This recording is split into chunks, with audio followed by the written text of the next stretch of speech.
and we're here again this week with Bruce. He is back from his business trip, and we're really glad to have you back, Bruce. It's good to be back.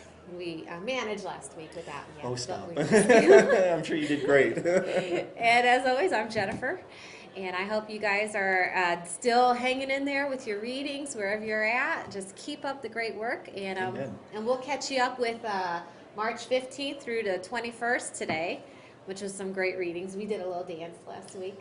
Good. The end of the law dance. Yeah. We persevered. We read through the law, and we got done. Now we've got a little more. And there was some really exciting things in there. I know. I'm just teasing.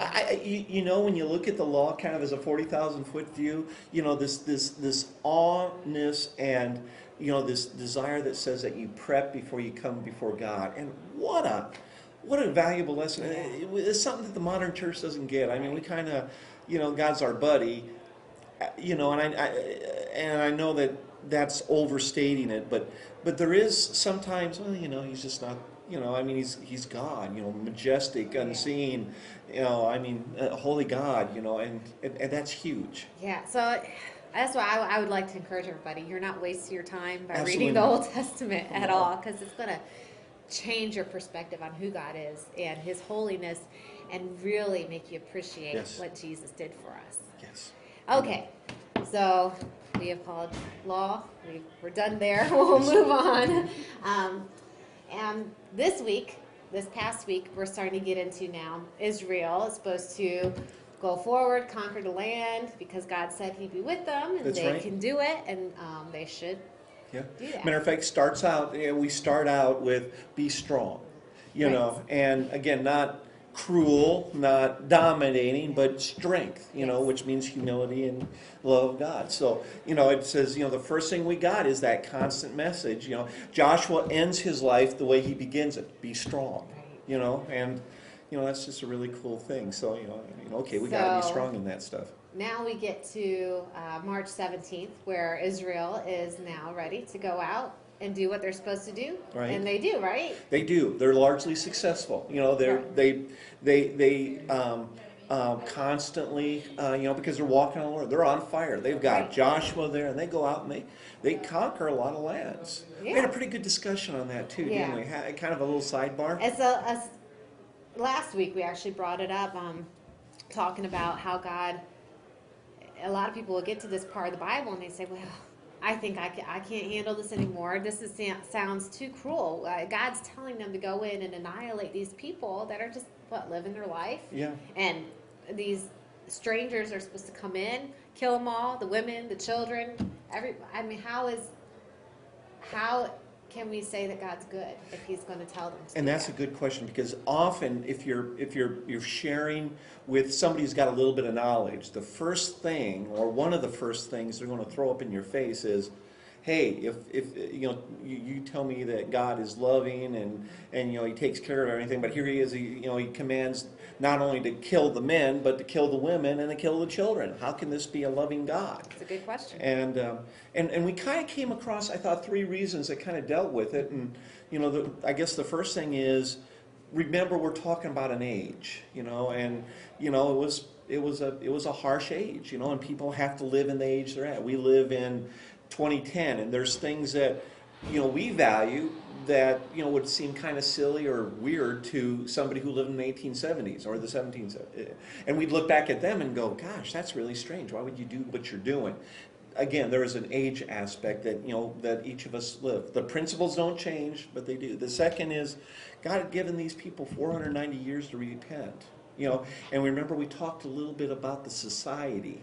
Yeah, that's something that isn't necessarily made clear when you're reading through the Old Testament, what these societies were like that were in Canaan, the land where Israel is supposed to now live. What were these societies like? What are we talking about here? Are they just normal, average Joes, just living their life, making a Erdman's Bible, Erdman's Bible Handbook has a great listing of what the Canaanite society was, and it was kind of like Sodom and Gomorrah on a really bad day.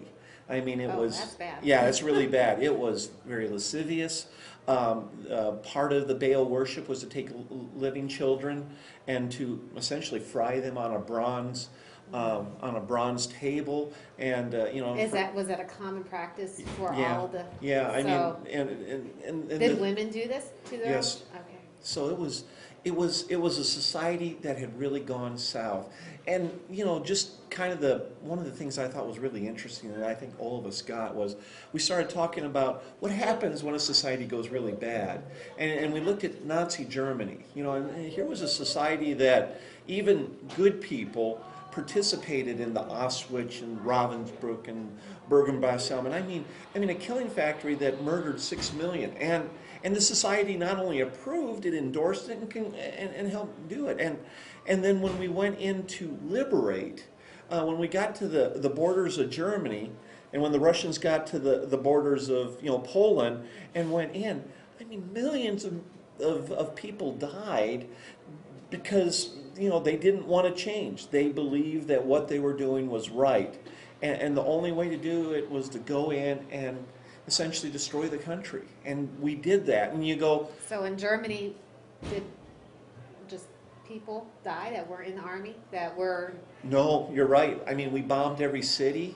Women, children? Women and children. And, it was something that I don't think anybody wanted to do, but it had to be done, And I'm wondering how much of that applies to, Joshua when he had to go into the city. It says, this society had become so rank bad that it had to be destroyed. This was God's people.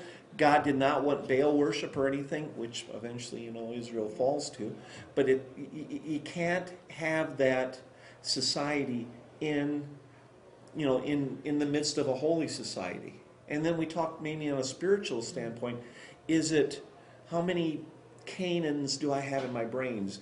How much do I allow? If your mind is Canaan, yeah. What do you need to root out, I think is right. what you said. And be ruthless about rooting that stuff out. Or are you just going to do some of it because that's what happened. They did some of it, but they didn't do it completely. I remember what Jesus said. He says, if your hand offends you, cut it off. If your eye offends you, pluck it out. Better to go to heaven maimed than it is to go ahead and live with something that's offending. I mean, even in the New Testament, we get this idea that says you must not give any root to any evil thing. You just can't, because it'll consume you like that. Tell me I wrote dogfish. At first it's like, why did I write dogfish? Give me the illustration. Oh, yeah. I'm glad you liked it. Yeah. We were... I didn't know what a dogfish was, if there was such a thing. Well, we were stationed in Newport, Rhode Island, and I remember I used to go to the wharf where the fishing boats came in, and a lot of the fishermen are just wonderful people. And there was one fisherman who went to the church I was going to, and he was just a godly man, full of New England wisdom, and, he was just a New Englander. And I remember once we were walking, and he brings out one of his lobster traps, and inside is the ugliest thing I've ever seen in my life. And it was and it smelled bad, and it was muddy, and it was icky, and it had teeth and stuff like that. And I go, yeah, what is that? And with his New England accent, he says, that's a dogfish. And that is a fish that, it's a bottom feeder. If it bites you, you'll get bad diseases because it's a worthless fish. To the fisherman, this is an evil thing. I said, so what do you do with it? He says, well, there's only one thing you can do with a dogfish. And he reaches in and he grabs that dogfish and he throws it down and he stomps it. And he says, you get rid of it as fast as you can, and you don't negotiate with it, you don't talk to it, you don't pet it, you don't try to change it, you don't send it back out in the ocean, say, hey, be a good dogfish, because its nature is to destroy, and it destroys livelihoods, and it'll destroy you if you let it touch you. You see, Bruce, and this guy was a godly man, he says, don't let dogfishes in your life. The only way to do it is ruthlessly, with tears in your eyes, whatever, before the Lord. You reach in, you grab those things, you rip it out, and you get rid of it, and you don't even wait a second. You are ruthless about cutting yourself off from anything that would keep you from the Lord. It was a good illustration. I really appreciated today's lesson. Thank you so much, Bruce. Thank you. You always add so much. Well, I think we all, like I said, it's iron sharpening iron when we get together, and I hope that's what this does for you too, since Amen. You can't be here with us, and we're thinking of you every day in your walk with Christ. And if you were struggling with these past readings, I hope that this video is encouraging for you, knowing that our God is a good God. Amen. And it breaks his heart when people hurt each other, and that was never God's intention to do that. Amen. And once again, goodbye. Have a great week, and we'll see you next week. Bye-bye.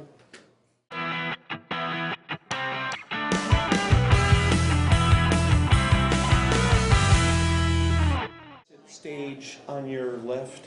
I like this side of my face better. Okay. Oh, that's right. Yeah. I keep forgetting. I'm so vain. You are not so vain. You're fine. I don't know. See how Looks good. this side looks a little more I mean, lump. it's just getting my nose in focus because, you know, the... Did you see that one video I put in our nose discussion? Oh, did you? No.